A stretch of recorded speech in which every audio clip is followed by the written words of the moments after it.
The Arthurian Trail was supposed to begin here, the office of tree spirits. A small patch of woodland hidden between two golf courses. It's where many of the ideas behind churches and trees first took shape. A place that's become part reading room, part thinking space, part field office. A base camp for the next stage of the journey. The Arthurian Trail was finally about to begin. But before I even reached the forest, I saw the first sign that something had already disrupted this journey. What have they done to the trees?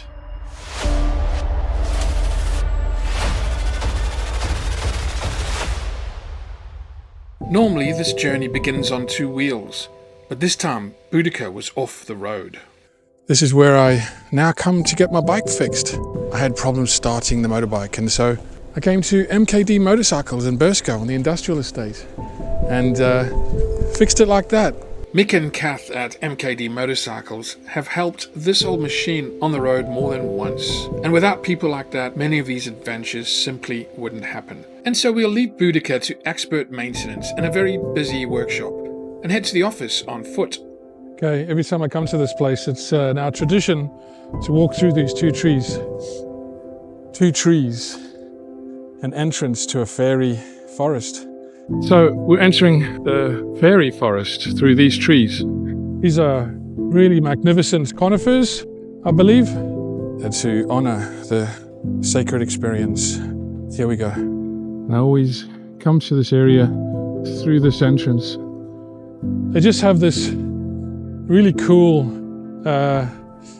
entrance to enter the fairy forest, into the grounds, because then it inspires me to use my imagination to envision the fairy forest in front of me. So I see a lot more trees. There we go, through the two trees. Just got a feeling that those two trees, something special about them. I've got to walk through them. This is where it always began. Two trees, a simple doorway into a different frame of mind. Only now, they didn't look the same. So this is the entrance to the fairy forest that has been decimated. Oh well, fucking hell. What's happened here?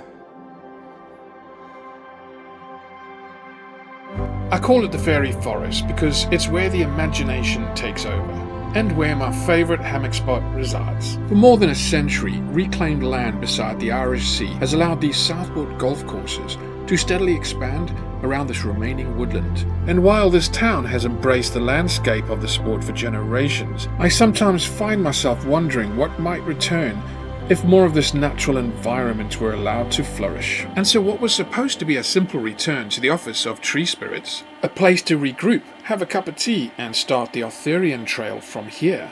But the further I walked, the stranger it became. Fences appeared where footpaths used to be, temporary roads cut across familiar ground, and rising above the landscape were structures I'd never seen before. At first I thought there must be a way through, a gap, a shortcut, some familiar route back to the trees. But with every step the scale of it became harder to ignore. What had once felt open now felt closed. What had once felt hidden now felt surrounded. And somewhere beyond the fences, beyond the compounds and construction, sat the little patch of woodland I'd come to visit. The office of tree spirits, still there but suddenly out of reach. Mate, how long is this on for? It's just until the open's finished. Guess we'll get to those trees over there, can I? No, I got as part of the site now. All of that? Yeah, all of it, yeah, because they're building the construction site. Oh, mate. So I can't get into that tree line at all? I don't think so, though. Oh, man. What the fuck? What's going on? Is this actually happening? A caged corridor preventing entry to the office, which I can see right there? Well, that tree line there, I've got a little hammock spot. I have a cup of tea, I sit there all the time. Now I can't get to it. No, you can't. Oh my God, I can't believe what's happened here. The office of tree spirits has been completely taken over. Oh, so the whole summer now, I can't get to... That's my spot right there.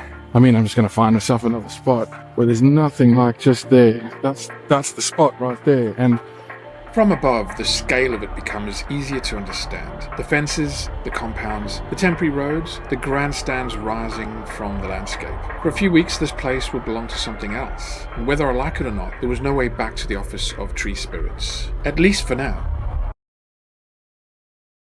The next day, I thought differently, as the timing wasn't ideal. The Arthurian Trail was supposed to begin here, but I was determined to find a way in. Surely one fence couldn't stop an adventure before it had even begun. For a while I searched for a way through, a gap in the fence, a forgotten path, anything. But every route led back to the same conclusion. The office of tree spirits can wait, the Arthurian Trail can't. So I turned away from the construction, away from the fences, and started looking for somewhere new, somewhere quiet. A suitable base camp for the adventures is what I needed. A place to process and contemplate amongst the trees. At first, this spot looked promising, tucked away, out of sight, very peaceful. Exactly the sort of place I was looking for. But the trees were young, too young for a hammock, too young for an office. And so the search continued, because finding a hammock spot isn't just about finding two trees, it's about finding the right two trees. So trees that are strong, with good spacing are key. But then does it have enough shelter and privacy where I won't get disturbed by the general public? The old office had all of those things. Now I needed to find them again. And some of these trees have great potential if they weren't so close to the public path. The beauty of having a hammock is that you can go anywhere and just look for the accommodating pair of trees that are willing to offer the nurture of nature. And we've been lucky to find this magical place. Can you see it? Let's go. Now this is exactly what I'm looking for. The perfect cradle of trees. Hidden from view, tucked beneath the dunes. Close to the footpath, yet somehow sheltered from it. And for now, that was all I needed. This is going to be a new place between two trees. And really it's just to establish the base camp for the churches and trees adventures. And so the original office may be out of reach, but places like this are a reminder that nature holds a kind of magic that many of us have forgotten. So from this base camp, we're going to head across Lancashire. Inspired by this book, The Spine of Albion, leaving Southport behind, following old alignments through churches, hills and forgotten corners of the landscape, towards Pendle Hill, Worley and Clitheroe, passing the places where history, legend and local memory still overlap, looking for the signs of the Arthurian legend and the mystery this journey reveals in ancient Brigantia. That's where this search begins.